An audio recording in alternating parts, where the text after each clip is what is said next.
Hey, what's up? Shifty here. Today it's brake upgrade day. We're going to do oversized rotors, new pads, and stainless steel brake lines. Stick around for that install and review.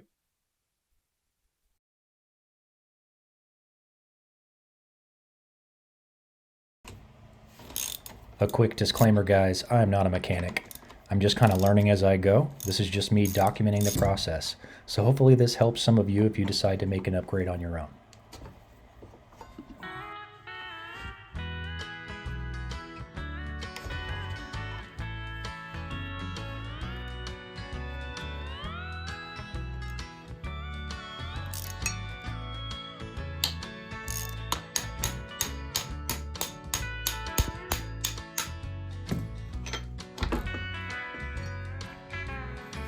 So one of these rotor bolts started to strip. You definitely don't want to be digging out one of these trying to drill it and retap it. So a little bit of penetrating oil on both sides of the bolt, apply a little bit of heat, and it should just pop right off.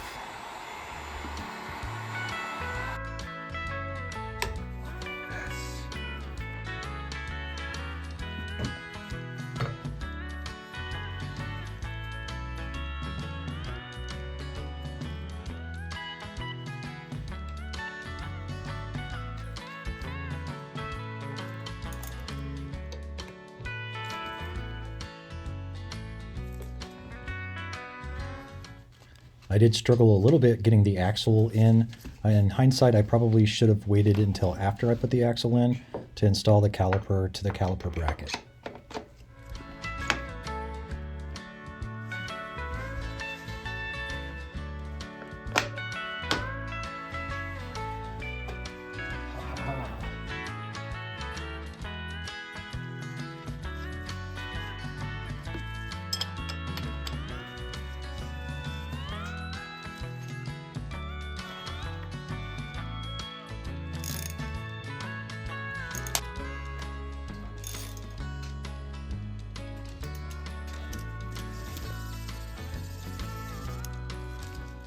So not all of my parts arrived at the same time. I got the rotor before I got the pads and the brake lines. So I went ahead and installed the rotor, which is kind of a plus because I got to take it for a test drive and kind of see how it performed without doing the full upgrade. It was a noticeable difference, much more bite with the oversized rotor, but still kind of a spongy feel to the brake lines.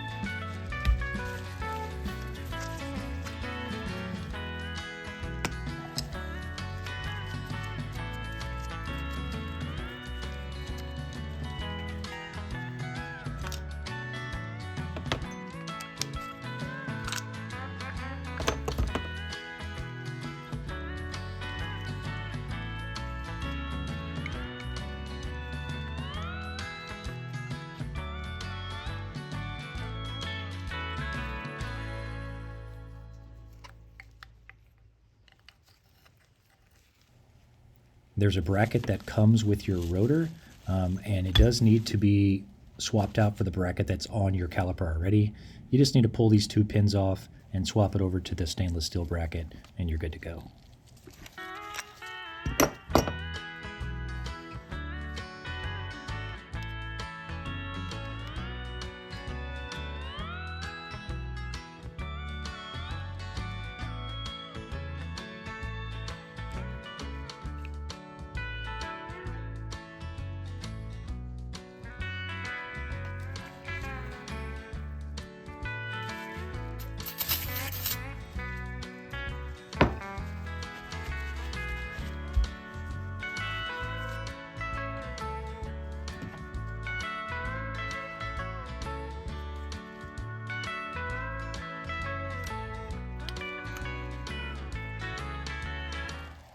It does make it quite a bit easier to put these locking pins in if you hold pressure on the pad and push down on the pad spring.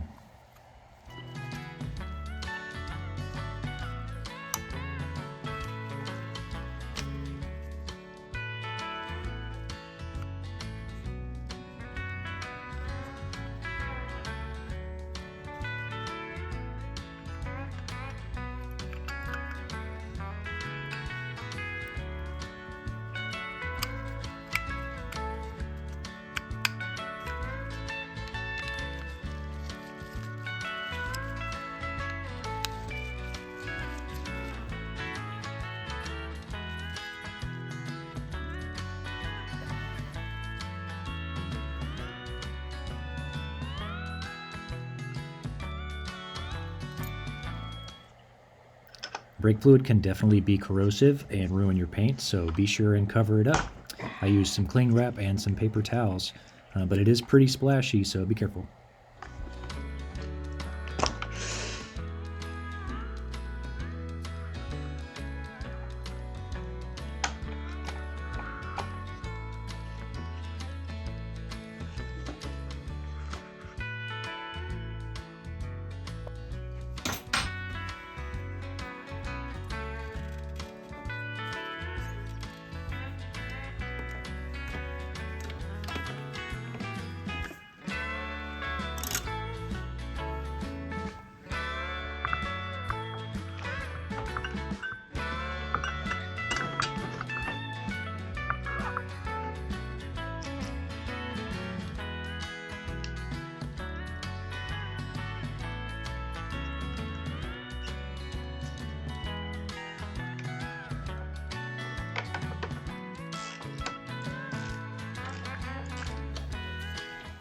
You'll need to make sure and reuse the old bracketry that was on your old brake line and swap that over to the new brake line.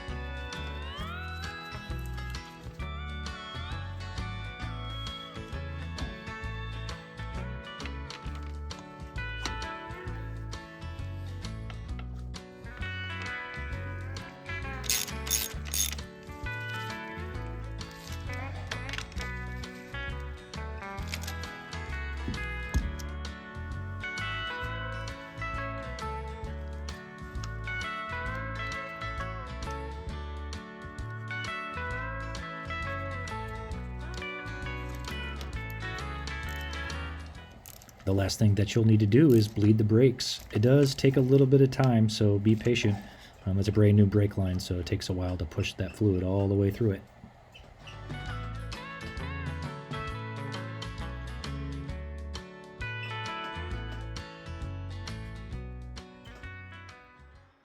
Alright, it's been a couple of days since I did the upgrade to the brakes on the KLR, so I've had a little bit of time to ride around and kind of decide what I think about it. Definitely want to share my thoughts with you here.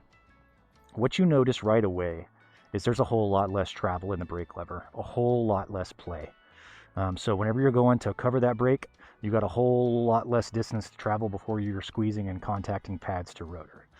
The other thing is, if you're preloading the brake, it is much easier to do. Because of that steel braided brake line, the line itself doesn't expand, so as soon as you start pulling on this lever, you feel those pads contacting. So let's ride around a little bit, see how it feels.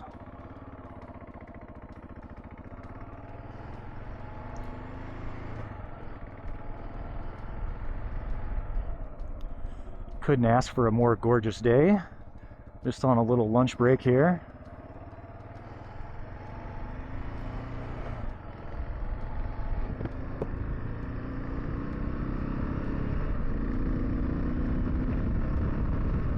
So I also have progressive front springs, which eliminated a lot of the brake dive from the kind of mushy brakes that come factory.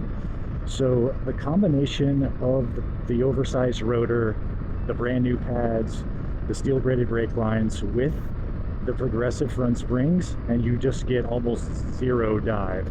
There's anybody behind me? I'll just go ahead and give it a light squeeze here. Oh yeah, this thing has so much more bite to it.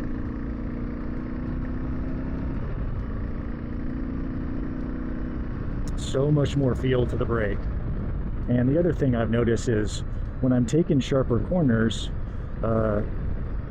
trail braking feels a whole lot more natural. There's a lot less travel on the pedal or on the lever as you're letting it out and rolling onto the accelerator. It feels a lot less awkward.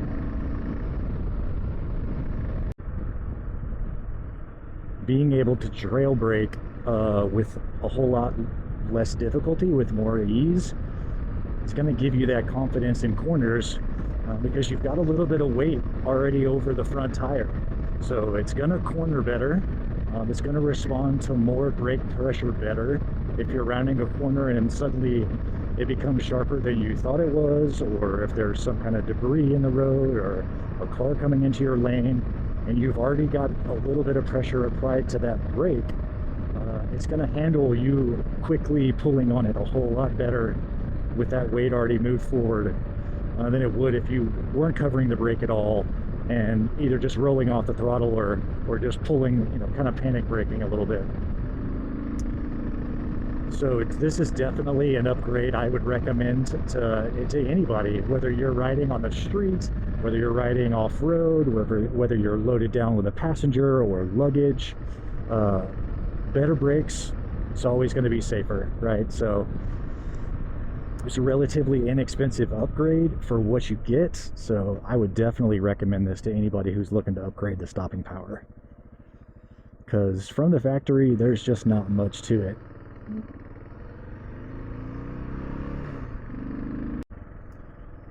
So yeah, I'm pretty happy with this upgrade. Definitely wish I would have done this sooner. Had I had these brakes on the New Mexico BDR, I probably would have been a little bit more confident in some of that downhill stuff. When you're in that rocky, kind of scree field, I was just afraid of locking up that front brake, so. Really couldn't be happier with my purchase. If you're looking to upgrade your brakes, the Typhoon Oversized Rotor, steel braided brake lines from Gaffer, and some really nice pads. Night and day difference. Night and day difference. Love it. Well, I've got just a couple of more upgrades left to do, so if you like this kind of content, I hope you consider subscribing. Until then, see you along the way.